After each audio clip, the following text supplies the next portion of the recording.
How to identify patients who are less likely to have metachronous neoplasms after a colon cancer, a predictive model. Introduction. Globally, colorectal cancer, CRC, is the third most commonly diagnosed cancer in males and the second in females, with 1.4 million new cases and almost 694,000 deaths estimated to have occurred in 2012, and with a 5-year survival rate of 65%. Patients with a prior history of curative colon resection for cancer are at increased risk of developing recurrent and/or metachronous neoplasms. Thus, colonoscopy-based surveillance protocols have been established in order to prolong survival by diagnosing recurrent and metachronous cancers at a curable stage, and to prevent metachronous cancer by detecting and removing precancerous lesions. Current guidelines recommend performing surveillance colonoscopy 1 year after surgery. If results are negative, the interval to the next colonoscopy should be 3 years, and if negative again, an interval of 5 years is proposed. Subsequent colonoscopy should occur at 5-year intervals. However, current surveillance recommendations are mostly based on outdated studies, despite the fact that treatment modalities for colon cancer have evolved over time, and the data might not stand the test of time. Thus, it may be argued that current surveillance protocols could entail a considerable waste of resources, and attempts to stratify the risk of metachronous neoplasms may result in more cost-effective strategies. In a recent multicenter retrospective study conducted in 441 patients with a history of colonic resection for cancer, Frazzoni et al. Found that patients with a prior left-sided colon cancer were at significantly increased risk of having metachronous colorectal adenomas at the second surveillance colonoscopy than patients with a history of right-sided colon cancer. However, this study had several limitations, as it did not consider additional potentially relevant information, such as the findings at the index colonoscopy, i.e., the examination performed at the cancer diagnosis, and at the first surveillance colonoscopy. The aim of the present study was to identify predictive factors of metachronous neoplasms in the residual colon at the second postoperative colonoscopy in patients with a history of colon cancer.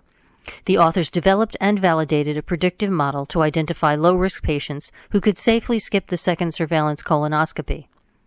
Background. Patients with prior colon cancer have increased risk of metachronous colorectal neoplasms. Therefore, endoscopic surveillance is indicated. Current recommendations are not risk stratified. Frazzoni et al. Investigated predictive factors for colorectal neoplasms to build a model to spare colonoscopies for low-risk patients. Methods.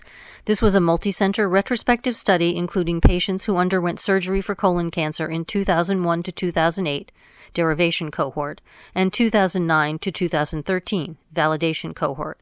A predictive model for neoplasm occurrence at second surveillance colonoscopy was developed and validated. Results. 421 and 203 patients were included in derivation and validation cohorts, respectively. At second surveillance colonoscopy, 112, 26.6%, and 55, 27.1% patients had metachronous neoplasms in the derivation and validation groups. 3 cancers were detected in the latter.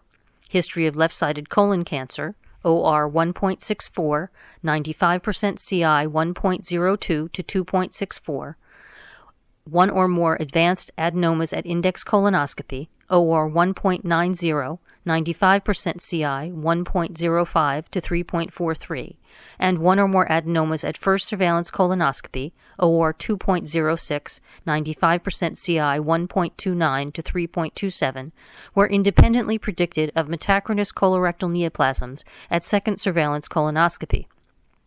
For patients without such risk factors, diagnostic accuracy parameters were 89.3%, 95% CI 82.0% to 94.3%, and 78.2%, 95% CI 65.0% to 88.2% sensitivity, and 28.5%, 95% CI 23.5% to 33.9%, and 33.8%, 95% CI 26.2% to 42.0% specificity in derivation and validation groups, respectively.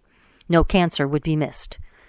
Conclusions. Patients with prior left-sided colon cancer or at least 1 advanced adenoma at index colonoscopy or at least 1 adenoma at first surveillance colonoscopy had a significantly higher risk of neoplasms at second surveillance colonoscopy. Patients without such factors had much lower risk and could safely skip the second surveillance colonoscopy. A prospective multicenter validation study is needed.